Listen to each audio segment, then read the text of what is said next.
What is up, everybody? It is me, Above the Zero, and today with me is... Dre, hi, man. Stop complaining about it. So anyways, we got a couple of good stories here. It's not as many as we had before, but let's hop straight into things. All right, everybody. So to start us off today, we've got our first article coming up, which is about some of the major moves that have been going on in NA following, NA's horrible performance at 2015 Worlds. Mostly for starters, there's a lot of roster changes coming on around some of the lower tier teams. Like, for instance, Team 8 lost Dodo and Cali Trolls. Also, there's a few new up-and-coming teams, like the Renegades, and Team Coast is making a reappearance after their abysmal failure. Yeah, they were terrible. But maybe now that some of those top teams like Cloud9, TSM, and CLG have shown how bad they can be and bad they are, they'll have a chance to rise up. Now, in addition to that, Cloud9 and TSM, like we said last week, their rosters have changed a lot.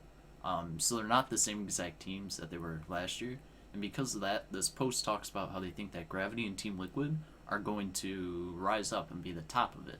But like he said, there could be Coast could come up with an upset, even though their abysmal performance.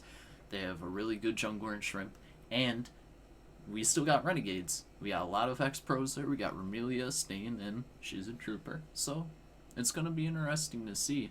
To name off some of the roster changes, Team Liquid picked up Smoothie, and I mean that's a major one. X Special, hopefully finds another team. I know Lost Boy's gone for TSM. I know Elimination is gone for Cloud9. He can go to one of those organizations, but yeah. It's going to be a new scene for NA this year. Yeah, for sure. It'll definitely be a pretty interesting split just to see which teams finally come out of that little rut that they've dug themselves in. All right, so for our next story, we've got a bit more information regarding the LCS.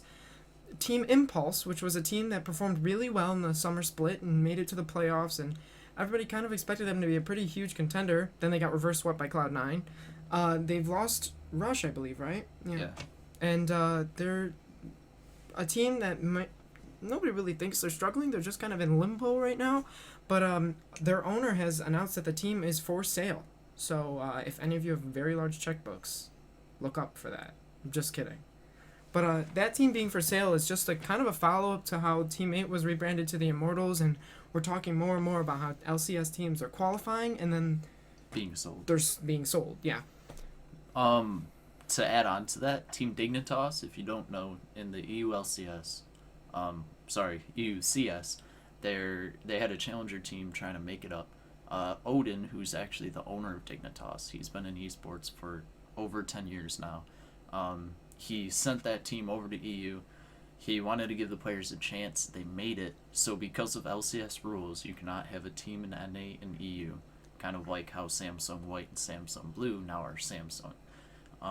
So he had to sell Dignitas EU for close to $1 million. Yeah. That's just that story doesn't have so much controversy behind it though. That's just rules. They can't have two professional teams under the Dignitas name. Yeah. Alright, so our next story is for Heroes of the Storm.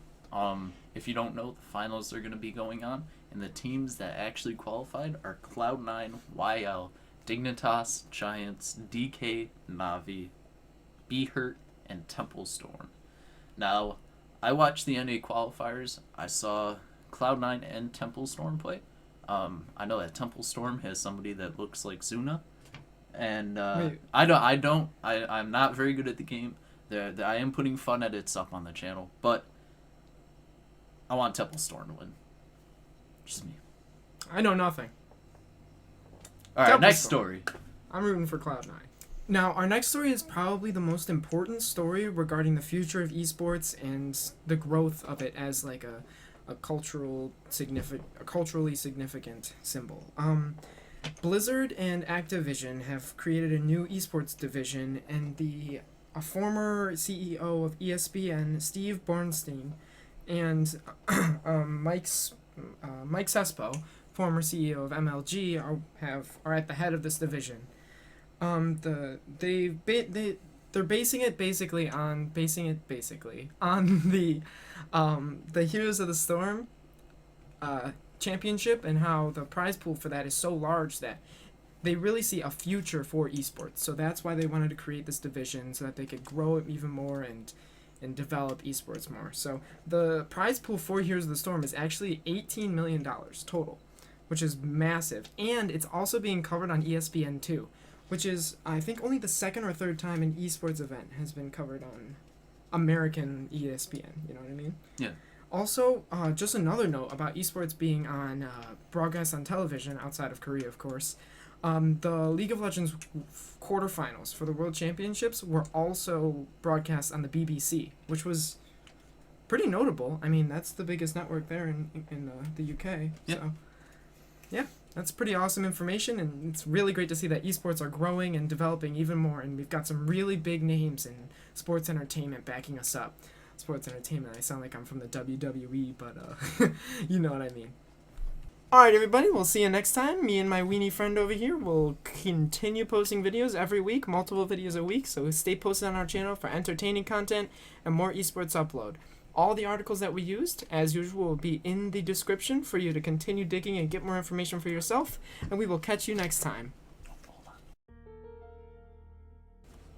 Alright, so our next... Are you okay today? Oh my god! No, stop. Just go. Just go. One take, Jake. What?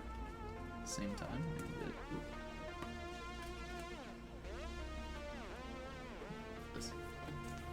What is up, everybody? Stop. I posted a note I had it there for a reason. No, it shows up now. I gotta find out here too. It's professional stuff. We're using post-it notes to try and get information. No! Ramus! Alright, so alright, so